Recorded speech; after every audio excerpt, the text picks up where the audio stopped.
I did do that a couple times where I had um like pajama pants and I just wore a collared shirt and a tie.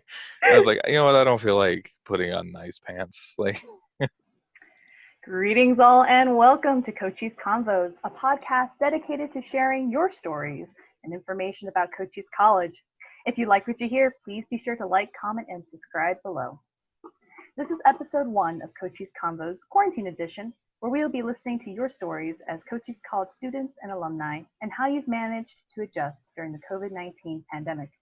Today, my guest is Quentin Willis, who is a recent Cochise College alumni and a writing tutor at the Sierra Vista campus. He's going to be sharing his experience managing his studies at Cochise College and his work at the Writing Lab. Quentin, thank you so much for joining me today. well, thank you for having me. Wonderful, wonderful. Always a pleasure. In general, how's quarantine been for you? Were you quarantined with anyone or were you by yourself? I was quarantined with my family, my mother, my little brother, and my grandfather. Awesome. Fun times, I'm sure. Yeah. So what's been the biggest challenge for you during quarantine? I'll say I'm very extroverted, and so it kind of sucked, to be honest. Just being home all day. Like I wake up, I'm at home. I go to work, I'm at home. I go on lunch break, I'm at home. I go back to work, I'm at home. I get off of work, I'm at home, and I go to bed at home. Like it's just I was stuck in my home. For me, somebody who pretty much daily is out of the house doing something with other people in the social environment, whether that's school, work, church, volunteering, whatever. I have a very, very busy schedule. So to go from almost daily to never leaving the house kind of was rough. Right. And you don't get that same kind of energy exchange when you interact with people face to face versus when you're on a phone or when you're talking to them via a computer screen. Absolutely. Like even on a scientific level, like I'm not a neurologist or anything, but I do know enough to know that there's a neurological difference when you're conversing with somebody via Zoom than via in person. And so without knowing all the science behind that, I'll take the actual neurologist's word for it and assume that they're telling the truth and they know what they're talking about. And it makes sense. It makes sense that that's why it's different. And since you're a writing tutor at our Sierra Vista lab, how is interacting and helping your fellow peers via Zoom versus face to face? Was there any unique challenges you found or any perks or cons? Well, even if you're like I'm really at least relatively young, and I'm very well versed in computers and stuff. Despite that, actually, it was still pretty hard. Like no matter how good you are at it, there are challenges that come up that are just challenges due to the limitations of technology. How is doing all of that online and transitioning that kind of schedule to that format? Well, the vast majority of what I had to do was either canceled or shifted to online. And so my responsibilities did go way down because all the volunteer stuff that I do, just, personal things that I'm affiliated with, um, they were shut down. So my responsibilities, like they didn't have to be transitioned or anything because they're physical. It's physical work that we have to do, and we can't do it online. So it just means it just doesn't get done. As far as my class goes, and, of course, work. I'm a tutor here, and that just I have a couple other jobs, but those are physical jobs as well. Like I can't sell video games online. Like GameStop has a website for that. I'm not on GameStop's website selling games, so um, those hours like I just didn't work. So this was the only job I was able to work, and I am thankful. I was complaining earlier, like, oh, I'm at home. But you know what? At least I have a home. At least I have a job. I get it. As far as school is concerned, I've already graduated, and I'm taking sign language classes, and they the way the teacher has them set up is it can be you still have to go to class, but at least before the lockdown, you still had to go to class, but you could upload your expressives. Like if you had to tell a story using sign, you would upload those and you would be in class, but she would show a video of it instead of having you stand in front of the class. Or if you're like me and you don't get stage fright or you're not embarrassed, then you can just stand in front of everybody and just sign yourself.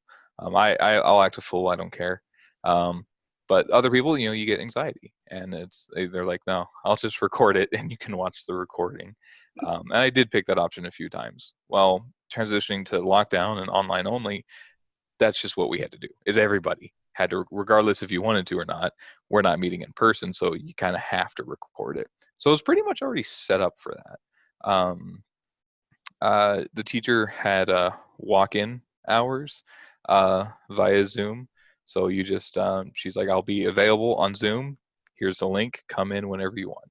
If you just need to talk or if you need help or whatever. In what ways did you change like your study or your work habits or your space to help kind of trick your brain into the, okay, this is work time, this is school time? Did you do anything differently, or how did you manage to delineate your surroundings for those different activities? As far as studying, I practice ASL throughout the entire day. I finger spell when I can. If I'm listening to music, which is all the time. If I'm not talking with somebody, I'm listening to music. And I'll sign to songs and stuff. So I'm always trying to practice my sign language. And so studying, we weren't learning. There's really not any new vocabulary in the final semester 202. And so really, there's not a whole lot of study. It's just practice. Everything is built to expand upon the skills you've gained the previous 3 semesters. But the way I did delineate between like work and home is I went to my dining room and I would set up my computer there and I would sit there because I didn't want to be in my room because I didn't want work to invade my private life.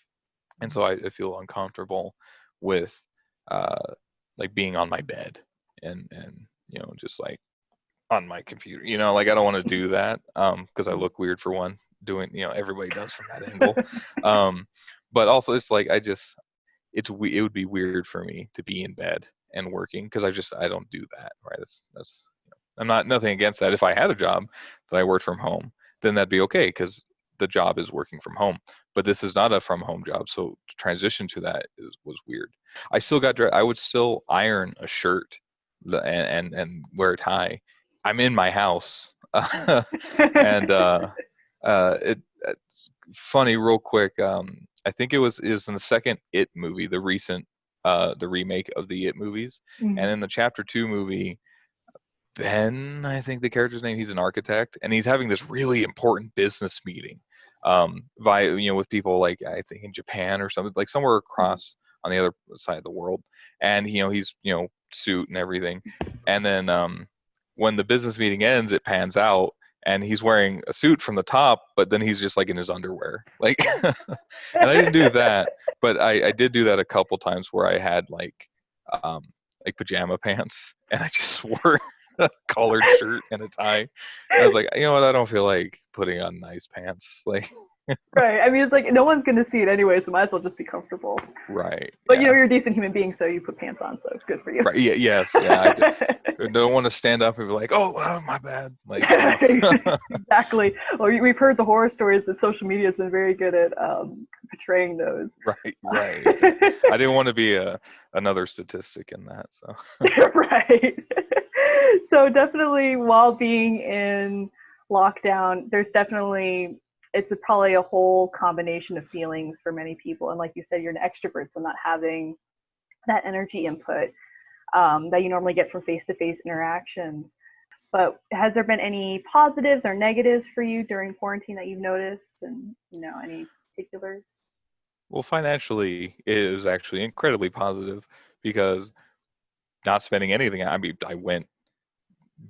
I don't think I got gas at all during that quarantine. That's like 2 months, and so that's fantastic.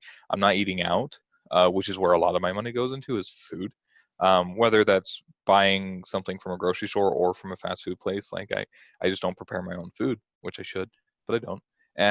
And so between those 2 things, oh, I save so much money. And then the whole stimulus check thing. So not only am I not spending money, but I actually gained money. It's like, just kind of funny. The negatives, I think I pretty much, I can't think of any other negatives really. It's just socially, a little emotionally, it's pretty bad. Like I did at first, I actually was kind of feeling like depressed, like not just sad, but like actual, like lethargic, and like I didn't want to do anything. And there were things I could have done, and I know that they would help, and I chose not to do them because I just didn't have the motivation. When normally I would have. I kind of had to like, shake myself like, okay, I got to do this. I got to focus. And so, yeah. It's hard when you don't have that same, I guess, level of stimulus to kind of help keep your brain going and keeping yourself excited for something. Right. Exactly. Before we head out, Quentin, just a few more questions.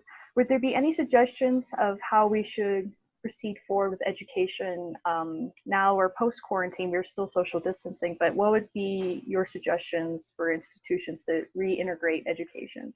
And what would you think would be the best way forward? I know U of A is doing a thing where their stance is they are going to reopen in the fall physically.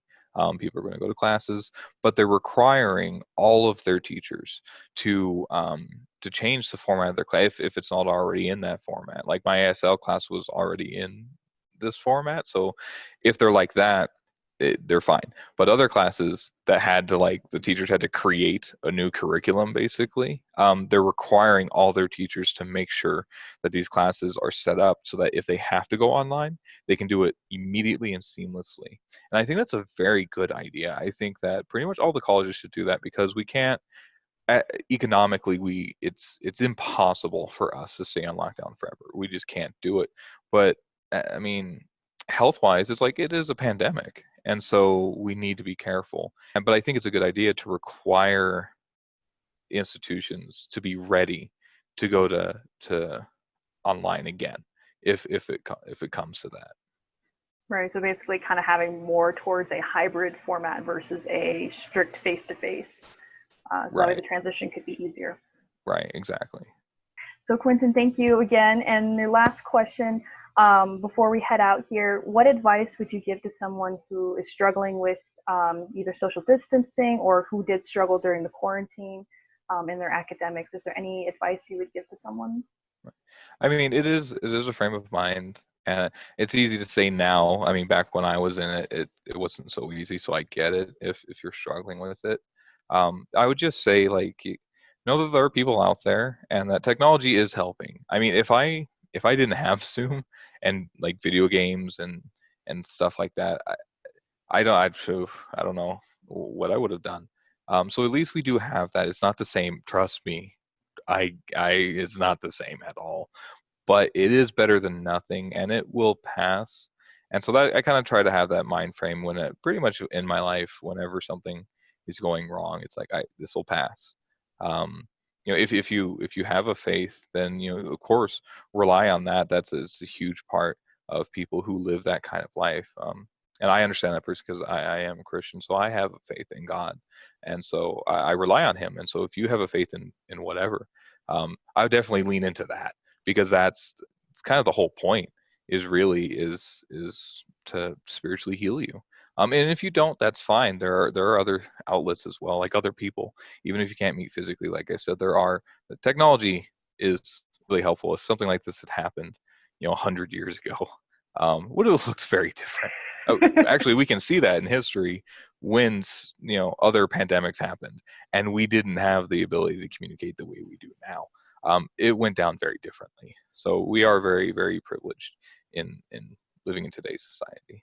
Quentin, thank you so much for joining me today. It's been a pleasure talking to you. And of course, for all you tuning in, thank you so much for watching. Please like, comment, subscribe.